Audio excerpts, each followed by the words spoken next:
கூட ஒர்க் பண்ணுற ஒரு சக ஊழியர், நல்ல நண்பர், அவங்களோட father passed away unexpectedly yesterday. And it led me to some deep philosophical pondering.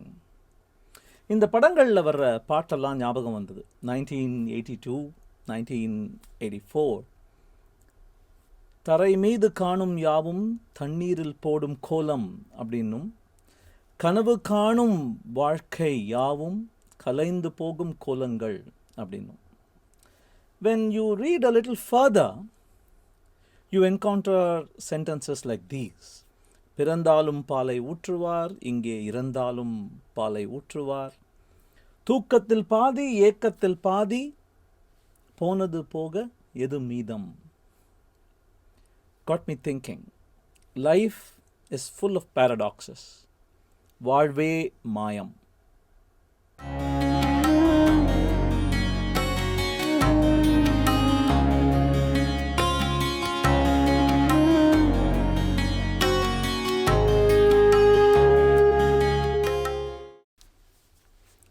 வணக்கம்.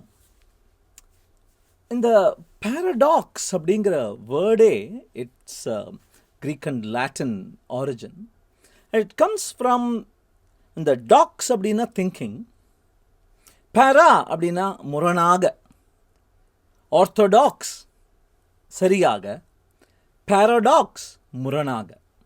So something that is contrary to popular opinion, public opinion, common understanding.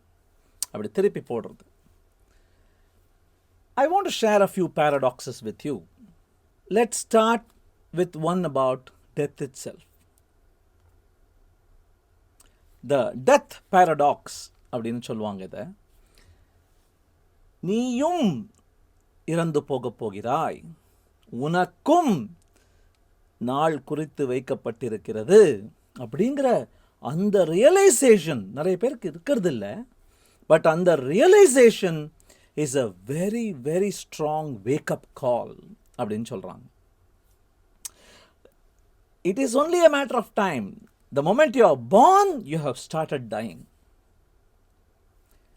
When you realize that your time on this planet is limited, that is when you really become alive.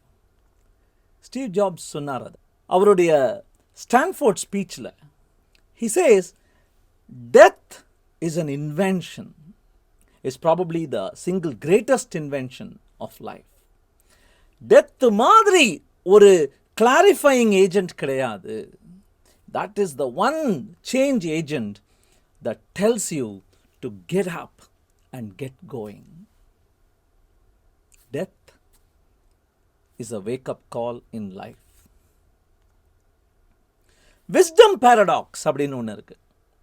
சிம்பிளாக சொல்லணும்னா, the more you learn, the more you are exposed to all that you don't know. கற்றது கைமண் அளவு. தெரியாதவன் முட்டாள் சந்தோஷமாக இருப்பான். கொஞ்சம் கொஞ்சமாக தெரிஞ்சுக்க ஆரம்பிக்கிறவன், ஐயோ இன்னும் இவ்வளவு இருக்கா அப்படிங்கிற அந்த பிரமிப்பும் மலைப்பும் வர சான்ஸ் இருக்கு. The more you learn, the more you are exposed to the grand unknown. எப்படி தப்பிச்சுக்கிறது? என்ன வே அவுட் அப்படின்னா, yes, you can probably do this. There are infinite dots, but at least you can make connections among the dots you have already collected. எல்லா டாட்டையும் நான் collect பண்ண போகிறேன்னு போகிறவங்க முட்டாள். Not going to happen. But சேர்த்து வச்சிருக்கியே, அதை நல்லா ஒரு த்ரெட் வச்சு கோர்த்து கோர்வையாக்கிறது, probably that is an important task, that is a doable task. The news paradox. கொஞ்ச நாட்கள் முன்னால் தான் பார்த்தோம் நம்ம. ஒதுக்கி வை, டிவியை ஒதுக்கி வை, வாரம் ஒரு தடவை பார்த்துக்கிட்டா போரும் அப்படின்னு. ஏன்னா the more news you consume, the less well-informed you're going to be. The well-informed person is not the person who has consumed news from the maximum number of channels and the maximum number of magazines and newspapers. அதை உள்வாங்கிக்கிட்டு கொஞ்சம் தானா அலசி தானா connections பண்ணுறவங்க தான் probably well informed. And for that you need time away from the hustle bustle of 24-hour breaking news. If you're really keen about news, try this. ஃபேஸ்புக்லேயோ அல்லது என்ன நீங்கள் news magazine, time magazine consume பண்ணுறீங்களா அல்லது TV channels பார்க்குறீங்களா, try consuming news that is not only relevant and important but also uncomfortable, also challenging your points of view. That is what makes you a well-informed person. What about the speed paradox? Mahatma Gandhi jiye sollirkar, there is more to life than just increasing its speed அப்படினு. இந்த speed paradox என்ன சொல்லுது? நீ வேகம் ஏற்றணுமா, wait, வேகத்தை முதல்ல குறை. You see that invariably when you are driving. Do you remember the gear shift? போயிட்டே இருக்கீங்க, you have crossed the RPM of a particular gear, you need to hence shift to the next gear to speed up the vehicle even more. What do? The first thing, you take your foot off the gas, off the accelerator. அந்த கால ஆக்சிலரேட்டர்லேருந்து எடுக்காம you cannot change gears. I mean, not in an automatic car, but in a manual shift car. To speed up, you have to slow down. Such an important lesson. How about the say no paradox? ஒன்றை தேர்ந்தெடு, நல்லா யோசிச்சு தேர்ந்தெடு, அதை நல்லா பண்ணு. rather than 100 விஷயங்கள் எல்லாம் எனக்கு தெரியும், ஒன்னொன்னையும் நான் கை வைப்பேன், வாய் வைப்பேன், கொஞ்சம் கொஞ்சமாக அறகுறையாக வைப்பேன். இங்கே மேத்தமேட்டிக்கலாக வர போகிறீங்கன்னா a square with an embedded circle, pi by 4 is the ratio of the circle's area to the square's area. If you subdivide it into a lot of circles, into a lot of squares, it is still pi by 4. அப்படின்னு நீங்கள் கணக்கு சண்டை போட வரலாம் என்கிட்ட. But you're missing out the unload and reload time. ஒரு வேலையிலிருந்து இன்னொரு வேலைக்கு தாவ போறீங்கன்னா your brain needs to unload its current context, load the next context. அது பிரேக்காக கூட இருக்கலாம், அது ஃபன் ப்ராஜெக்டாக இருக்கலாம், அது simultaneous parallel டாஸ்காக இருக்கலாம். But that unload, reload takes time. That is why that is always better than this. Say no paradox. How about the effort paradox? The effort paradox என்ன சொல்லுது அப்படின்னா, ரொம்ப அழகா, ரொம்ப லாகவமாக, எஃபர்ட்டே இல்லாமல் அவ்வளவு சிம்பிளாக ஒரு ஆள் அவ்வளவு நல்லா ஒரு விஷயத்தை பண்ணார்னா கடவுள் கட்டாட்சம்பா, அவருக்கு தானா வருதுப்பா, நம்மளாலலாம் அப்படின்னு. there is this fixed mindset that tells us, a voice inside our mind that says, உனக்கு சுட்டு போட்டால் கூட இதெல்லாம் வராது, அது பிறவியிலேயே அப்படிங்கிற ஒரு விஷயம். That's a mistake. எஃபர்ட்லெஸ்ஸாக ஒரு விஷயத்தை பண்ணுறதுக்கு அவர் எவ்வளவு எஃபர்ட் போட்டிருக்காருங்கிறத அவரையும் அவங்க அம்மா அப்பாவையும் அவங்க கோச்சையும் அவங்க மேனேஜரையும் அவங்க டீம் மெம்பர்ஸையும் கேட்டால் மட்டும்தான் தெரியும். You put in a lot of effort, you reap a lot of benefits, and one of the benefits is it seems effortless for them. ஒரு கிரிக்கெட் கவர் டிரைவ் பார்த்தீங்கன்னா எக்கானமி ஆஃப் மூமெண்ட் அப்படிம்பாங்க. ஒரு muscle extra நகராது, ஒரு inch extra swing போகாது.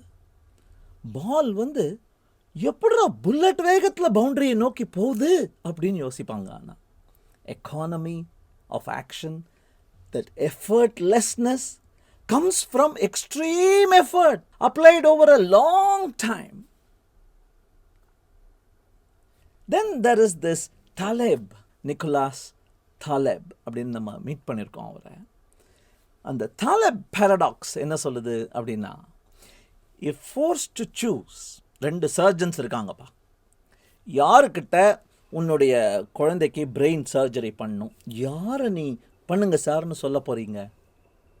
ஒருத்தர் பார்க்க surgeon மாதிரி இருக்கார், பெர்ஃபெக்டாக, நல்லா கண்ணாடி போட்டுக்கிட்டு, ஒயிட் கோட் போட்டுக்கிட்டு, சுத்தமாக க்ளீனாக அரிஸ்டோக்ராட்டிக்காக இருக்கார். இன்னொருத்தர் கொஞ்சம் ரஃப்பாக இருக்கார், பார்த்தா சர்ஜன் மாதிரி தெரில, கண்ணாடி கூட கிடையாது, தலையெல்லாம் கலைஞ்சு கிடக்கு. Who will you choose? When all other parameters are equal, that is, இவரும் அந்த ஹாஸ்பிட்டலில் வேலை பண்ணுறார், நிறைய பட்டம் படிச்சிருக்கார், அவரும் அதே ஹாஸ்பிட்டலில் வேலை பண்ணுறார், நிறைய பட்டம் படிச்சிருக்கார் அப்படின்னா, choose the one who doesn't look the part அப்படிங்கிறார் தாலெப். அது என்னது doesn't look the part? பார்த்தாலே அவர் மாதிரி தெரிந்து விடாமல் இருக்குன்னா அவரை சூஸ் பண்ணுங்க. ஏன்னா அவர் இன்னும் நிறைய கஷ்டப்பட்டிருக்கணும் வாழ்க்கையில் அந்த அப்டக்கிள்ஸ்லாம் கிராஸ் பண்ணி வரத்துக்கு. And hence probably he'll be more skilful. Jose Perez அப்படின்னு ஒரு ஃபோட்டோகிராஃபர் டாலஸில் அமெரிக்காவில் ஜட்ஜிங் அமெரிக்கான்னு ஒரு ஃபோட்டோ சீரீஸ் பண்ணார். மக்கள் எவ்வளோ பயஸ்டாக இருக்காங்க பாரு அப்படின்னு காட்டுறதுக்காக. ஒரே ஆள் இப்படியும் இப்படியும் ட்ரெஸ் பண்ண வச்சார். ஆக்சுவலாக அவர் ஹார்வர்ட் கிராஜுவேட். ஒரே லேடியை நர்ஸ் அவங்க அப்படி ட்ரெஸ் பண்ண வச்சார். Look at the impression it creates. He is a war veteran from Iraq. This guy is a $1 million iPhone app maker. So, that is the Taleb Persuasion Paradox. Don't judge a book by its cover. Then there is this control paradox. குழந்தை வளர்ப்புலையா இருக்கட்டும், team மேனேஜ்மெண்ட்லையா இருக்கட்டும், ஒரு விஷயத்தை வச்சு control பண்ணுறதை விட 10 விஷயங்களை நான் மானிட்டர் பண்ணி மெட்ரிக்ஸ் எடுத்து கண்ட்ரோல் பண்ணலாம் அப்படின்னு நீ நினச்சேன்னா, the more control factors you add, the more unmanageable things are going to be. Ask any dad or mom, you will know. Ask your dad or mom, you will know. இது it's a paradox. It's probably the worst paradox of all. நிறைய control பண்ண பார்க்க அதாவது கைக்கு நடுவில் ஜெல்லியை பிடிச்சி அமுக்கிற மாதிரி பிதிங்கிட்டு வெளியே தான் வருமே ஒழிய you cannot hold on to jelly. So what do? You embrace the chaos. அந்த கார்டனர் மாதிரி தண்ணீர் விடுவதும் உரம் போடுவதும் களை பிடுங்குவதும் தான் என் வேலை. எந்த செடியிலேருந்து எந்த பூ எப்போ பூக்கும், எவ்வளவு அழகா, எதை நோக்கி பார், ரசி, அதுக்கு மேலே ஒன்றும் எதிர்பார்க்காத. The control paradox.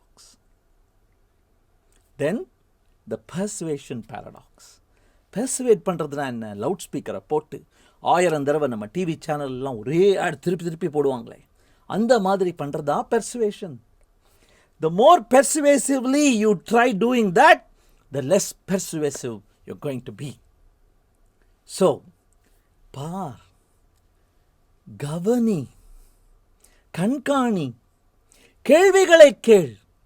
Those are probably the contrarian approaches to persuade somebody that you are really genuinely interested in helping them. இந்த ப்ராடக்டை வாங்கு, இதுதான் உனக்கு சமய சஞ்சீவியா உதவி பண்ணும் இல்லை, அவங்க ப்ராப்ளம் என்னன்னு கேளு, புரிஞ்சுக்க பாரு. That is the persuasion paradox. And it takes time. It is almost like planting a seed in their mind. It is not like making a whole brain transfusion into their head in a moment's notice. That never works like that. The Connectedness Paradox says, the more connectedness you are in, the less connections you're going to have. பார்த்துட்டோம், ஃபேஸ்புக்கில் 5000 friends தாண்டும் போது நம்ம பார்த்துட்டோம். LinkedIn, Twitter, any of these social networks, the more connections you have, the more superficial, fleeting, ephemeral they are. Real connections வேணும்னா 2 சைட்லேருந்தும் போகணும், நாளாகணும். அது கொஞ்சம் கொஞ்சமாக ஊறுகாய் போடுற மாதிரி நல்லா ஊறணும், வைன் மாதிரி. It ages, it gets better. So, pick a few friends and cultivate that friendship deeply. That's the connectedness paradox. Closing தாட்டாக நான் உங்களுக்கு பேரடாக்ஸ் தரேன்னே, ஒரு டக்கு தான் இருக்குது, மன்னிச்சுக்குங்க. தேங்க்யூ.